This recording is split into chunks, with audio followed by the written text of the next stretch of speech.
Hi everyone, my name is Lacey and I'm an advocate here at the Avalon Center. My title is the Sexual Assault Response Team Coordinator, but most importantly, I'm a sexual assault victim advocate. Today, I wanted to come and do a video about a topic that Sam had touched on last week. Miss Samantha Walker did a wonderful job, but the topic at hand is very vast. It can't be covered in just one video.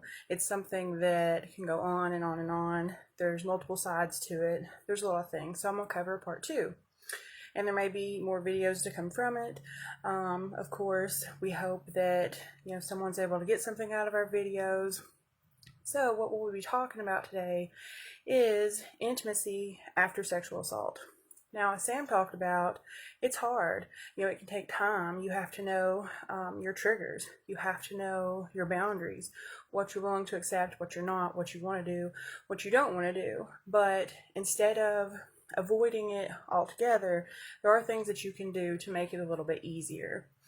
First and foremost, it's hard. It's absolutely very hard to be a victim of a sexual assault or survivor, whatever you choose, and immediately go into becoming intimate again. That is hard. So if you feel defeated because it's something that you can't do with a partner, whether it's with a partner or not, it takes time. Don't beat yourself up. So we're going to talk about a few things. But first and foremost, I would like to talk about being safe. That is the basis of where you can start to explore what you're willing to do. Feeling safe with yourself. Knowing in yourself like, hey, I've got, these boundaries I'm going to stick to, that I'm not going to stray from. I have a partner that I feel safe with. That's a huge one. Feeling like that person's going to respect those boundaries that you have set for yourself. So feeling safe is a top priority. That's number one on that tier. Going from there, being able to talk to your partner. And a lot of people talk about, well, I don't know how to tell my partner that I'm a victim of sexual assault. You don't necessarily have to.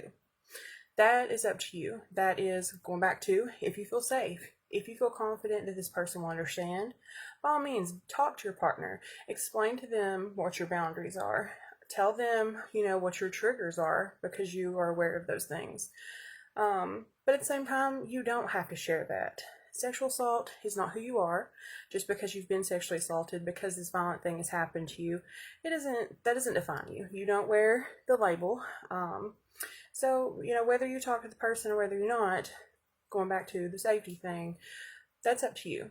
That's totally up to you. But if you do feel safe, if you do feel comfortable, by all means, talk to your partner. If not, there's some other things that you can try, and you don't have to explain to someone why you like doing what you like doing. But, for instance, one thing that you hear a lot of victims say is they felt dirty after the sexual assault. And by all means, I understand why. That is normal. One thing that you could try is you want to become intimate. You want to try these things. You could become intimate in the shower. You could absolutely have sex in the shower with your partner. It kind of is that, mental thing of the shower makes you clean. You're in the shower, being able to explore. And that might help you feel a little more comfortable. It may not. Again, some of this can be trial and error. But knowing yourself, being aware of yourself and what you're comfortable with. Obviously, if you had been through a very traumatic assault and it involved shower, water, that might not be something you want to try. Again, knowing yourself. One thing is masturbation. You might be comfortable, trying to masturbate before ever, getting intimate with a partner. Trying that and seeing how you feel. Or even dual masturbation. That's something that you can absolutely do. That way you're kind of going into it slowly. You're in control of the situation. You are, touching yourself, being aware of yourself, knowing your climax, knowing those things. After that, if you're not necessarily comfortable with any kind of penetration just yet, you can absolutely do genital stimulation on one another. It depends. If you were vaginally raped and you're not comfortable with that penetration, you could try anal penetration. That might be something that could ease you into it.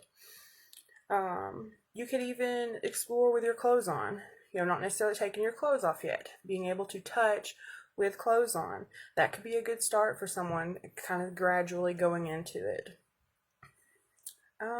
Even with your partner, you could, or by yourself, one, to test like your arousal, what makes you comfortable, what's not.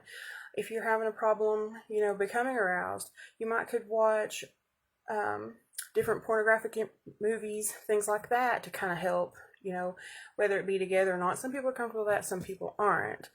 A lot of it is about exploration, though. As you see on each topic that I'm hitting, it's kind of just figuring out, after you know what your triggers are, after you know what you're comfortable with, kind of being able to explore with some of these things and seeing how it goes for you. Now, one thing that kind of is off topic, but still in the realms of things, you're doing these things, you're attempting to, become intimate in the shower, you're trying different stimulations with your clothes on, with your clothes off. One thing to be aware of is some of these things may not be a thing for you. You might have went through an assault and you are absolutely out there still, you're having sex, you have partners, there's things that seem to bother you. Sometimes that could be a reaction. Sam kind of touched on it, beyond being hyperactive after an assault. That could be something, the promiscuity after an assault, and that's, normal as well. Just knowing you have to be aware of yourself.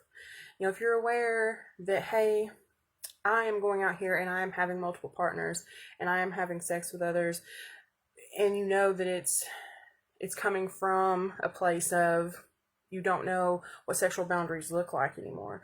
You don't know necessarily what is safe for you and what isn't. It's normal. It's something, in the future you may want to explore into, because we're not to judge what you do. We can talk about all these different topics, but promiscuity absolutely is a side effect of that trauma from a sexual assault. And then, kind of in closing, in all of this is just a few ideas. Obviously, there are lots of things out there that you can try. Some of these things may work, they may not. But like with the shower, not a lot of people would have thought about, I did feel dirty, and shower foreplay could be a way to ease you into it, where you do feel clean, where you do feel like you're in control, and reminding you that you're not dirty, you're not those things. But what do you do if you have a flashback during these things? So that can be a hard one. That in itself can be a whole topic. But being an advocate, I have to inform you, that's something you want to be aware of. That attempting these things absolutely could trigger you into a flashback. Again, knowing yourself, knowing your limits, knowing your boundaries, having a partner that respects all that. But what to do if you do have a flashback, it's all about grounding. Again, that's a whole other topic that we can talk about. That's why I said there could be multiple parts to intimacy after a sexual assault. But, grounding yourself, reminding yourself where you're at, and that you're not in that horrible moment and that horrible thing that happened to you. And kind of in closing, I want to say, this stuff is hard. It is. And there is no timeline on when you should be, healed, when everything's going to be better, when you're going to be able to be intimate and be fully comfortable. There's no timeline for that. You are always able to work with an advocate and talk about these things. It can be uncomfortable.